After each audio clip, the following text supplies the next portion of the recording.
கடப்பாறை மலைப்பாதை இருக்கிற இடத்துக்கு வந்துட்டோம். ஸோ மேலே பார்த்தா நமக்கு கொஞ்சம் தலை சுத்த தான் செய்யுது.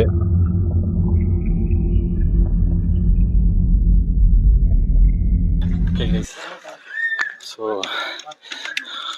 உண்மையிலேயே இது ரொம்ப சேலஞ்சிங்கான. நமச்சிவாயா.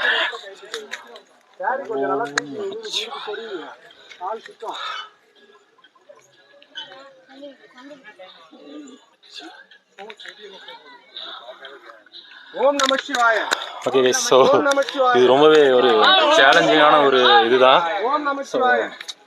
நம்மளும் பல சேனல் யூடியூப்லாம் பார்த்துட்டு வந்தோம். ஓம் நம சிவாய. நம்ம என்னடான்னு ஓம் நம சிவாய. இதான் அந்த கடப்பாறை வழின்றது. ஸோ கடப்பாறைலாம் ஹோல்டு பண்ணி தான் நம்ம மேலே போகிற மாதிரி இருக்கும். ஓம் நம சிவாய. ரொம்ப கேர்ஃபுல்லாக போகணும். ஓம் நம சிவாய. ஓம் நம சிவாய.